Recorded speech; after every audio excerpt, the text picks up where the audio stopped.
नमस्कार, मी सय्यद हारून अली, दैनिक जनजागृती न्यूजमध्ये आपले स्वागत आहे. मी सिल्लोडवरून बोलत आहे, सय्यद हारून अली. आज आपण सिल्लोड तहसील कार्यालयाच्या समोर आलेला आहे. इथं आमरण उपोषणाला दिनांक 5 मे 2026 आज रोजी बसलेले यांची मागणी काय हे राहणार वसई तालुका सिल्लोड जिल्हा छत्रपती संभाजीनगर.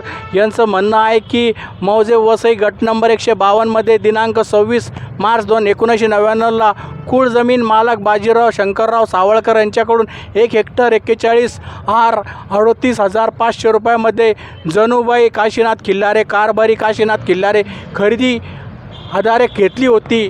पण काही चुकीच्या तलाठीच्या आणि मंडळ अधिकारीच्या काही चुकामुळं यांचं काय मागणी आहे नेमकं यांच्याकडे जाणून घ्या. भैया नमस्कार, आपलं जनजागृती न्यूजमध्ये खूप स्वागत आहे.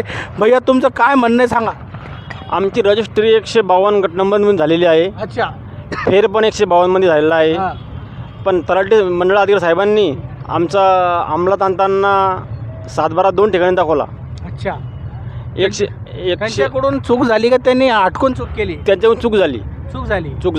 तुमचं म्हणणं आहे क्षेत्र दुरुस्त करून द्या. क्षेत्र आमचं दुरुस्ती करणं.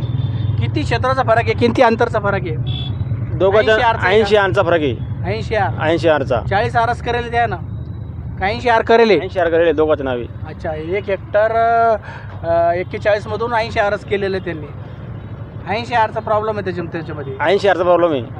80 आर जमीन देणं 153 मध्ये घेतली आमच्यावाली. 153 हां, दुसऱ्या गटात टाकली. दुसऱ्या गटात टाकली. तुमचं म्हणणं आहे की हे दुरुस्ती करून द्यावं. 152ची आमची रजिस्ट्री आहे. बरं, नवीन तहसीलदार मॅडम अंकिता ताकभाते आल्या होत्या का? नाही आल्या. त्यांचा कोणी माणूस आला होता, नायब तहसीलदार वगैरे? इथं कोणीच नाही आलं नाही. इथं तुम्ही पत्र दिलं, मध्ये लेखी पत्र दिलं, अर्ज दिला काय आमचं काम करून द्या म्हणून? आमचं काम करून द्या माणसांनी. पोलीस स्टेशनला बी काही मागत दिलं? पोलीस स्टेशनला दिलेलं आहे. बरं. तर काय म्हणते PI साहेब बोलले काही पत्र दिलं? नाही, ते म्हणते की दुरुस्त करून द्या. काम आहे तिकडं काम आहे. हां, तिकडे महसूल विभागाचं विभागाने करून द्यावं असं म्हणतो. तुम्ही तहसीलदार मॅडमने करून द्या. त्याकरता तुम्ही किती दिवस करणार आहे उपोषण? आमचा निर्णय लागूच तर आम्ही इथेच बसणार आता. अच्छा, पूर्ण परिवारसोबत तुम्ही इथेच बसणार आम्ही. ठीक आहे. मी सिल्लोडचे नववर्चित तहसीलदार तालुका दंडाधिकारी नवीन मॅडम आलेल्या अंकिता ताई ताकभाते तहसीलदार मॅडम यांना एवढी नम्र विनंती करतो की ह्या शेतकऱ्यांची यांची व्यथा यांच्या भावना जाणून घ्यावा आणि यांचं जे चुकीनं झालेला फेर आहे हे दुरुस्त करून द्यावा. मी आपल्या शेतकरीचं मित्र पुन्हा येईल. जनजागृती न्यूजमध्ये सय्यद हारून अली. मी विश्रांती घेतो. जय हिंद.